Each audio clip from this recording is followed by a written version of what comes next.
कहानी की शुरुआत एक तूफानी शाम से होती है। मुंबई की सड़कों पर तेज बारिश हो रही थी। ट्रैफिक रेंग रहा था।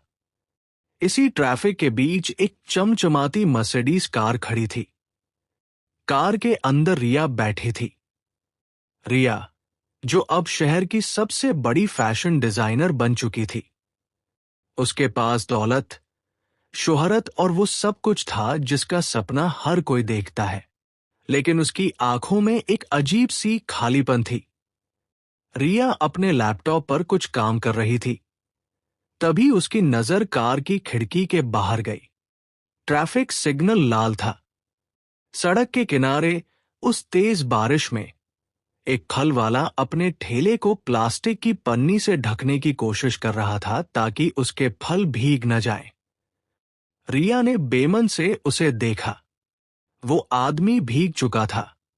उसके कपड़े पुराने और मैले थे। वो कांपते हाथों से सेब को बचाने की जद्दोजहद कर रहा था।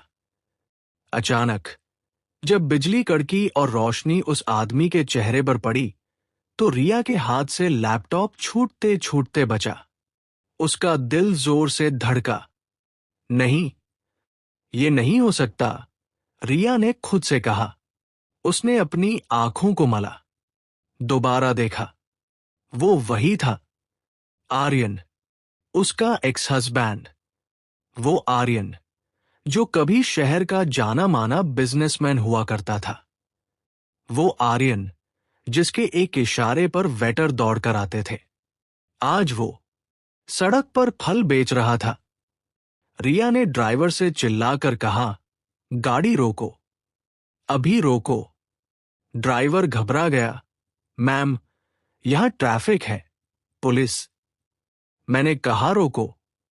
रिया ने दरवाजा खोला और बारिश की परवाह किए बिना बाहर निकल गई। बारिश तेज थी।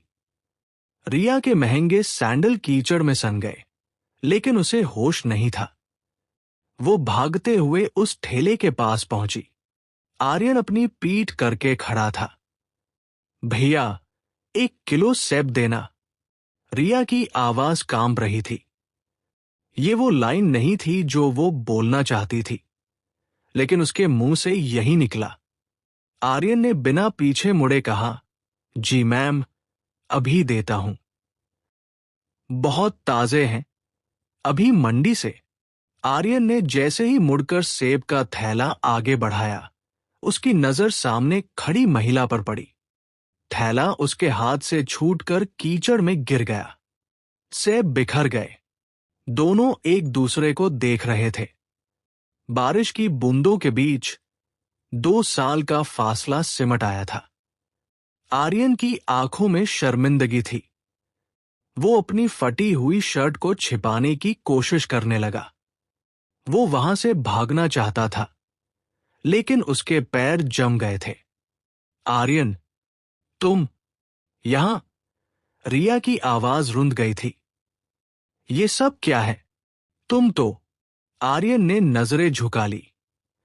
उसने जल्दी जल्दी बिखरे हुए सेब उठाने शुरू कर दिए। मैम, आप गलत समझ रही हैं। मैं आर्यन नहीं हूं। आप जाइए यहां से, बारिश हो रही है। रिया ने उसका हाथ पकड़ लिया। वो हाथ जो कभी बहुत मुलायम हुआ करता था, आज सख्त और खुरदरा था। झूठ मत बोलो मुझसे। मेरी आंखों में देखो। क्या हालत बना रखी है अपनी। कहाँ गई तुम्हारी कंपनी? कहाँ गया तुम्हारा वो एटीट्यूड जिसकी वजह से हमारा तलाक हुआ था? रिया चिल्ला रही थी। उसके आंसू बारिश में मिल रहे थे। कहानी 2 साल पीछे जाती है। आर्यन और रिया एक खुशहाल कपल थे, लेकिन वक्त के साथ उनके बीच दूरियां आ गई थी। रिया अपने करियर में उड़ना चाहती थी और आर्यन चाहता था कि रिया घर पर ध्यान दे, या कम से कम रिया को ऐसा लगता था। उनके बीच रोज झगड़े होते थे। तुम्हें मेरी कामयाबी से जलन होती है आर्यन, रिया ने उस रात चिल्लाकर कहा था। रिया, मैं बस इतना चाहता हूं कि हम साथ में वक्त बिताएं। पैसे हम कमा लेंगे, आर्यन ने समझाया था। नहीं, मुझे अपनी पहचान चाहिए। मुझे तलाक चाहिए। मैं तुम्हारे साए में घुट रही हूं। रिया ने फैसला सुना दिया था। तलाक बहुत कड़वा था। रिया ने आर्यन पर मानसिक प्रताड़ना का आरोप लगाया था ताकि तलाक जल्दी मिले। आर्यन कोर्ट में चुप खड़ा था। उसने एक शब्द नहीं कहा। जज ने जब पूछा तो उसने बस इतना कहा, अगर रिया की खुशी मुझसे अलग होने में है तो मुझे मंजूर है। रिया घर छोड़कर चली गई थी। उसने अपनी अलग दुनिया बसा ली थी। उसे लगा था कि आर्यन अपनी दौलत के घमंड में जी रहा होगा।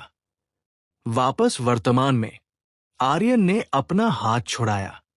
रिया, प्लीज जाओ। लोग देख रहे हैं। मेरी बिक्री का टाइम है। भाड़ में गई बिक्री। रिया ने अपना पर्स निकाला और सारे नोट निकालकर ठेले पर फेंक दिए। ये लो पैसे। अब बताओ मुझे, ये सब कैसे हुआ? आर्यन ने उन पैसों को उठाया और वापस रिया के हाथ में थमा दिया। उसकी आवाज में अब भी वही स्वाभिमान था। मैं फल बेचता हूं रिया, अपना जमीर नहीं। मुझे तुम्हारी भीख नहीं चाहिए। रिया सन्न रह गई। वही तेवर। तो बताओ मुझे, तुम तो करोड़पति थे। क्या हुआ? जुआ खेला? सट्टा लगाया? या किसी और लड़की ने तुम्हें लूट लिया? रिया ने ताना मारा। आर्यन ने एक गहरी सांस ली। वक्त है रिया। वक्त सबका बदलता है। तलाक के बाद मेरा मन काम में नहीं लगा। बिजनेस में भारी नुकसान हुआ। पार्टनर ने धोखा दिया और सारे एसेट्स अपने नाम करवा लिए। मेरे ऊपर करोड़ों का कर्ज हो गया। घर, गाड़ी, बैंक बैलेंस सब बिक गया कर्ज चुकाने में। रिया चुपचाप सुन रही थी। आर्यन ने फीकी मुस्कान के साथ कहा, लेकिन अच्छा है, अब सुकून की नींद आती है। कोई टारगेट नहीं, कोई मीटिंग नहीं। बस सुबह मंडी जाओ, फल लाओ, बेचो और सो जाओ। रिया को विश्वास नहीं हो रहा था। जिस आदमी को अपने स्टेटस पर इतना नाज था, वो आज सड़क पर खड़ा होकर सुकून की बात कर रहा था। तुम झूठ बोल रहे हो आर्यन। तुम कुछ छिपा रहे हो। रिया ने उसकी आंखों में एक अजीब सा दर्द देखा। कुछ नहीं छिपा रहा। तुम जाओ रिया, तुम्हारा ड्राइवर देख रहा है। तुम अपने महल में जाओ। मैं अपने ठेले के साथ ठीक हूं। आर्यन ने ठेले को धक्का देना शुरू किया और आगे बढ़ गया। रिया बारिश में भीगती हुई उसे जाते देखती रही। अगले दिन रिया अपने ऑफिस में थी, लेकिन उसका मन किसी काम में नहीं लग रहा था। आर्यन का चेहरा उसकी आंखों के सामने घूम रहा था। उसने अपने वकील मिस्टर वर्मा को फोन किया। मिस्टर वर्मा वही वकील थे जिन्होंने इनका तलाक करवाया था। मिस्टर वर्मा, मुझे आर्यन के बारे में पता करना है। उसके बैंक्रप्सी, दिवालियापन की क्या वजह थी? रिया ने पूछा। वकील ने हिचकिचाते हुए कहा, मैम, वो केस तो 2 साल पहले बंद हो गया। अब क्यों? मुझे जानना है वर्मा जी। अभी पता करके बताइए, रिया ने आदेश दिया। 2 घंटे बाद मिस्टर वर्मा रिया के केबिन में आए। उनके चेहरे पर हवाइयां उड़ रही थी। मैम, एक ऐसी बात है जो मुझे भी आज ही पता चली। या यूं कहें कि आर्यन सर ने उस वक्त कसम दी थी कि किसी को पता न चले। क्या बात है? रिया ने पूछा। वकील ने एक फाइल मेज पर रखी। मैम, याद है जब आपने अपना फैशन लेबल शुरू किया था? आपको 5 करोड़ की फंडिंग की जरूरत थी और कोई इन्वेस्टर तैयार नहीं था। फिर अचानक एक एंजल इन्वेस्टर आया था जिसने बिना किसी शर्त के पैसे लगाए थे। हाँ, वो तो कोई विदेशी कंपनी थी, रिया ने कहा। वकील ने सिर हिलाया। नहीं मैम, वो शेल कंपनी थी। वो पैसा आर्यन सर का था। रिया के पैरों तले जमीन खिसक गई। क्या? जी। तलाक के वक्त आर्यन सर का बिजनेस ठीक चल रहा था, लेकिन जब उन्हें पता चला कि आपको अपने सपनों के लिए पैसों की सख्त जरूरत है, तो उन्होंने अपनी कंपनी के 60% शेयर बेच दिए, वो भी बाजार भाव से कम पर, ताकि आपको तुरंत पैसा मिल सके। उसी वजह से मार्केट में खबर फैल गई कि आर्यन सर की कंपनी डूब रही है। उनके बाकी इन्वेस्टर्स ने हाथ खींच लिए। धीरे धीरे वो सच में बर्बाद हो गए। रिया की आंखों से आंसू बहने लगे। लेकिन उन्होंने तो तलाक के वक्त मुझसे कहा था कि वो मुझे खूटी कौड़ी नहीं देंगे। वो सिर्फ आपको आजाद करना चाहते थे, मैम। वो नहीं चाहते थे कि आप उनके एहसान तले दबे। उन्होंने अपना सब कुछ खो दिया ताकि आप रिया द फैशन क्वीन बन सके। रिया को ऐसा लगा जैसे किसी ने उसका दिल मुट्ठी में भींच लिया हो। वो आदमी जिसे उसने अहंकारी और पत्थर दिल समझा था, उसने अपनी पूरी सल्तनत जला दी ताकि रिया के सपनों को रोशनी मिल सके। और बदले में रिया ने क्या किया? उसे नफरत दी, उसे छोड़कर चली गई। रिया पागलों की तरह ऑफिस से बाहर भागी। उसने अपनी कार उठाई और उसी चौराहे की तरफ दौड़ाई। शाम हो चुकी थी, बारिश आज भी हो रही थी। वो वहां पहुंची, ठेला वही था। आर्यन एक प्लास्टिक की कुर्सी पर बैठा सूखी रोटी और चाय पी रहा था। रिया ने गाड़ी बीच सड़क पर छोड़ी और दौड़कर आर्यन के पास गई। आर्यन ने उसे देखा। अरे मैडम, आप फिर? आज तो सेब खत्म हो गए। रिया ने कुछ नहीं कहा। उसने जाकर आर्यन को कसकर गले लगा लिया। वो फूट फूट कर रोने लगी। सड़क पर चलते लोग रुक कर देखने लगे, लेकिन रिया को कोई होश नहीं था। क्यों किया तुमने ऐसा? क्यों? रिया ने उसके सीने पर मुक्का मारा। सब कुछ लुटा दिया मेरे लिए, और मुझे बताया तक नहीं। मुझे इतना बुरा बनने दिया अपनी नजरों में। आर्यन समझ गया कि राज खुल चुका है। वो मुस्कुराया। उसने धीरे से रिया को अलग किया। रिया, प्यार का मतलब सिर्फ साथ रहना नहीं होता। कभी कभी प्यार का मतलब होता है दूर रहकर भी दूसरे की जीत की दुआ मांगना। मैं हार गया तो क्या हुआ? मेरी रिया तो जीत गई ना। ये शब्द सुनकर रिया टूट गई। वो घुटनों के बल बैठ गई, कीचड़ में। नहीं आर्यन, तुम नहीं हारे, हारी मैं हूं। अपनी दौलत, अपने नाम, अपने ईगो के बीच मैं ये भूल गई कि मेरा असली खजाना तो तुम थे। रिया ने आर्यन का हाथ पकड़ा। चलो घर, आर्यन ने मना किया। नहीं रिया, वो दुनिया अब मेरी नहीं है। मैं अब वो आर्यन नहीं रहा जो तुम्हारे स्टेटस के साथ मैच कर सके।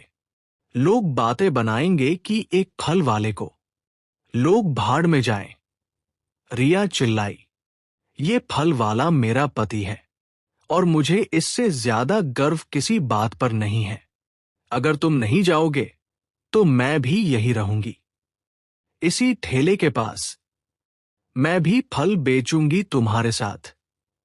रिया ने सचमुच एक सेब उठाया और चिल्लाने लगी, सेब ले लो, कश्मीरी सेब। आर्यन की आंखों में आंसू आ गए। उसने रिया को रोका। पगली हो गई हो क्या? हाँ, हो गई हूं, तुम्हारे प्यार में। अब बताओ, चल रहे हो या मैं यही दुकान लगा लूं? आर्यन ने नम आंखों से रिया को देखा। उसने अपना ठेला वहीं छोड़ा, अपनी पुरानी जिंदगी को अलविदा कहा और रिया का हाथ थाम लिया। कहानी का अंत एक खूबसूरत दृश्य के साथ होता है। कुछ महीने बाद रिया के आलीशान शोरूम का उद्घाटन हो रहा है। रिबन काटने के लिए रिया खड़ी है। रिपोर्टर्स पूछ रहे हैं, मैम, आपकी सफलता के पीछे किसका हाथ है? रिया मुस्कुराती है और पीछे खड़े आर्यन को आगे बुलाती है। आर्यन अब एक अच्छे सूट में है, लेकिन उसकी सादगी वही है। मेरी सफलता मेरी नहीं है, रिया माइक पर कहती है। ये इनकी बदौलत है। जब मैं सपने देख रही थी, ये अपनी हकीकत बेच रहे थे। ये सिर्फ मेरे पति नहीं, मेरे हीरो हैं। आर्यन मुस्कुराता है। दोनों एक दूसरे का हाथ थामते हैं। कैमरा जूम आउट होता है। हमें पता चलता है कि उस नए शोरूम का नाम रिया ने रखा है, दी एप्पल ट्री। रिश्ते पैसों से बड़े होते हैं। सच्चा प्यार वो नहीं जो आपको सोने के पिंजरे में रखे। सच्चा प्यार वो है जो आपको उड़ने के लिए अपने पंख दे दे, भले ही वो खुद जमीन पर आ गिरे।